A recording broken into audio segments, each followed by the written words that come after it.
آواز اور تصویر کی دنیا میں خوش آمدید۔ کتاب در پردہ حقائق، مصنف محمد طاہر خان نظارہ۔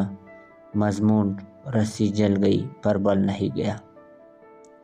یہ ایک حقیقت ہے کہ جس طرح کسی بیماری کی درست تشخیص کے بعد ہی درست علاج ممکن ہو سکتا ہے، بالکل اسی طرح کسی بھی سیاسی یا سماجی مسئلے کا حل تلاش کرنے کے لیے حقیقت پسندانہ تجزیہ و تحلیل کے ذریعے درپیش مسئلے کے تمام گوشوں کو بے نقاب کر کے حقائق تک رسائی حاصل کی جا سکتی ہے۔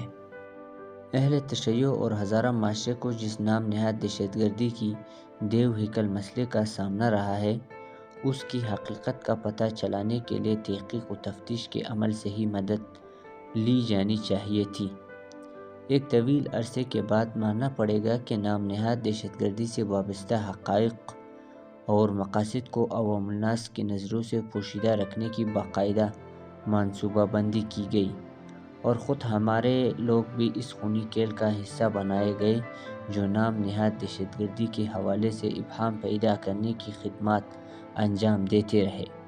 معاشرے کے سادھلو افراد اس غلط فہمی کے شکار رہے کہ ہمارے اندر مختلف گروہوں کے درمیان نام نہاد دہشت گردی کے حوالے سے رائے کا اختلاف و دوریاں پیدا کرنے کا سبب بنی ہے، لیکن ایسا نہیں ہے۔ اختلاف رائے کو قائل کرنے یا قائل ہونے کے اصول سے بآسانی حل کیا جا سکتا ہے، اور کسی بھی مسئلے پر کش فہمی کی وجہ سے غلط رائے یا غلط موقف اپنانے کی غلطی کو تسلیم کرنا عظمت کی نشانی قرار دیا جاتا ہے۔ لیکن عقلی استدلال اور منطقی دلائل کو رد کر کے کسی خاص مقصد سے بے بنیاد موقف پر ڈٹے رہنے کا مطلب کچھ اور ہوتا ہے۔ اگر کوئی 2+2 4 کے اصول سے دانستہ انحراف کرے تو اس کی وجوہات اور مقاصد کو سمجھنا مشکل نہیں رہتا۔ اہل تشیع اور ہزارہ معاشرے کو ظلم و زیادتی کا شکار بنے رہ کر ایک طویل عرصہ ہوا ہے۔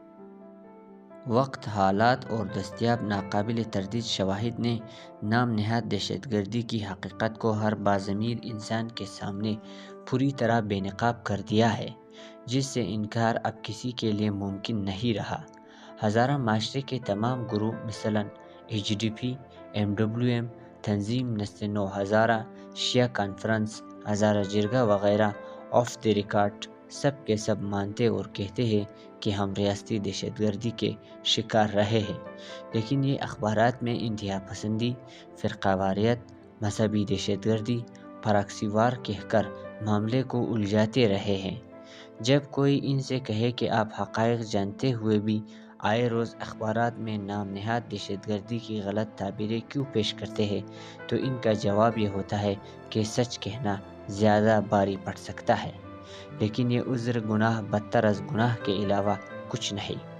ہم کہتے ہیں کہ اگر کوئی سچ کا برملا اظہار کر کے سازشوں کی راہ نہیں روک سکتا تو انہیں خاموش رہنا چاہیے۔ اس طرح کم از کم مبہم اور غلط رائے کے اظہار سے معاشرے کو پہنچنے والے نقصان کی راہ روکی جا سکتی ہے۔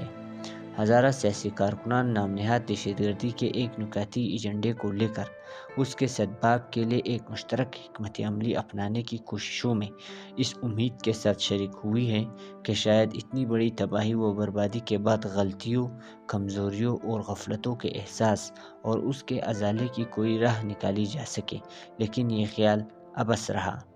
جال میں پھنسے ہوئے لوگ سچائیوں سے پوری طرح واقف ہوتے ہوئے بھی بدستور لکیر پیٹنے کی خدمات سے علیحدہ ہونے کی سوچ اپنانے سے گریزاں نظر آئے۔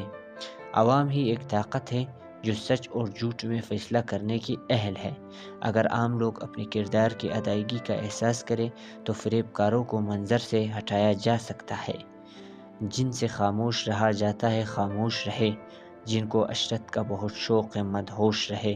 ہم تو باغی ہے سرے دار کہیں گے سچ، ہم تو باغی ہے سرے دار کہیں گے سچ، جن کو ڈر لگتا ہے شاہوں سے وہ روپوش رہے۔